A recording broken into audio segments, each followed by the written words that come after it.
Hello everyone, in this video we are going to talk about cerebrospinal fluid, its formation, its properties, circulation of the CSF, absorption of the CSF, pressure exerted by the CSF and the function of the CSF.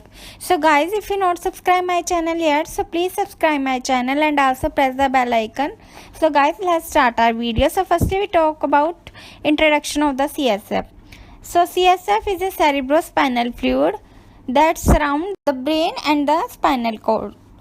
The fluid is clear, watery liquid that protect the CNS from the injury and cushion it from the surrounding bone structure.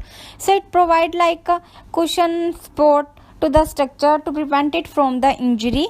It contain variety of the substances such as a glucose, protein, WBC for the immune system.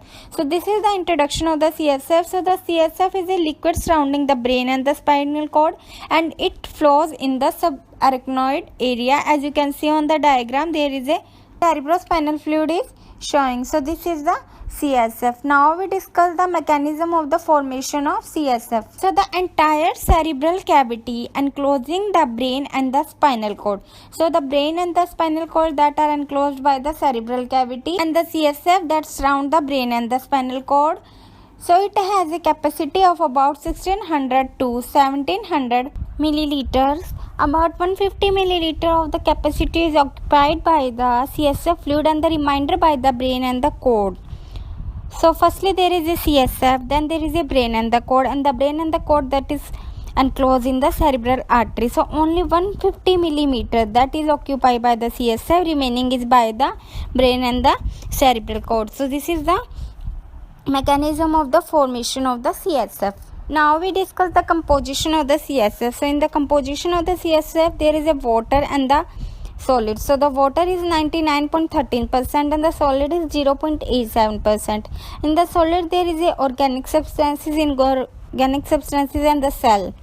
So in the organic substances there are the protein, amino acid, sugar, cholesterol, urea, uric acid, creatinine, lactic acid.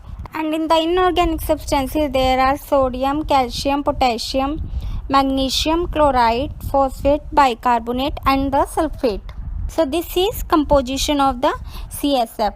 Now we discuss the property of the CSF. So the volume of it 150 ml and the rate of the reaction is 0.3 ml per minute, and the gravity of it 1.005, and reaction of it alkaline reaction, and the lymphocytes in it 6 per cubic mm. So this is the property of the cerebrospinal fluid. Now we discuss the circulation of the CSF, that is very important for the exam point of view. So the CSF that is produced by the choroid plexus of the each ventricle. In the diagram there is a number first is showing. So this is the region on which CSF is produced, and this is the choroid plexus of each ventricle. Then CSF flows through the ventricle and into the subarachnoid space via the median and the lateral purters. So from the choroid plexus it goes through the ventricle into the subarachnoid space. As you can see on the diagram, number second is showing on which is go to the subarachnoid space. Now the third, CSF flow through the subarachnoid space. So now the third number is showing, so it is flowing through the subarachnoid space. Now the fourth is CSF is absorbed into the dural venous sinuses via the arachnoid villi. So it is absorbed into the dural venous sinus. In the diagram there is a arachnoid villi on the fourth point. So on this region there is the absorption of the CSF occur. So CSF that is come from the lateral ventricle and the absorption occur onto the arachnoid villi. Simply we describe the pathway of the CSF flow that it come from the lateral ventricle, then go to the foramen of Monaro through the third ventricle, and then to the adduct of Salvius, and then the fourth ventricle, and then the foramen of the Magnida and the Luschka. Then it goes to the subarachnoid space of the brain and the spinal cord, and there is a reabsorption into the venous sinus. So this is the pathway of the CSF flow. Now we discuss the absorption of the CSF. Through the arachnoid villi, a protrusion of arachnoid membrane into the central venous sinuses and the other sinus. In this, arachnoid membrane protrudes into the central venous sinuses and the other sinus. A valve open when the CSF pressure exceeds venous pressure. When the CSF pressure is more than that of the venous pressure, then the wall get opened and there is a absorption by the vein and the capillary of the CNS. The CSF fluid that is absorbed by the vein and the capillary of the CNS. So this is the absorption of the CSF. Now we discuss the pressure exerted by the CSF. So the pressure that exerts CSF, that is depend upon the position, and according to position it is different. So in the lateral recommended position it is about 10 to 18 centimeter of the H2O, and in the lying position it is 13 centimeter of H2O, and in the sitting position it is 30 centimeter of the H2O.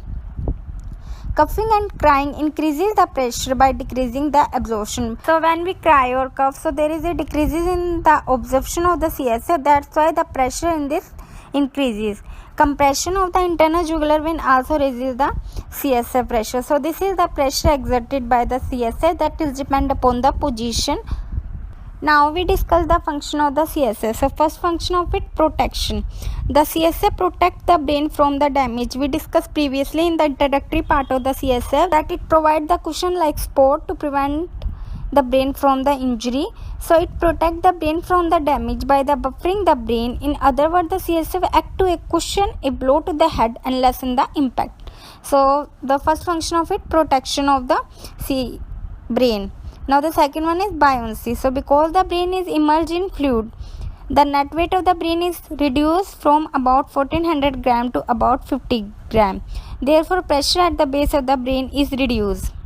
Buoyancy is a force that works opposite to the gravity. Because it works opposite to the gravity, so the weight of the brain that is reduced from 1400 gram to about 50 gram.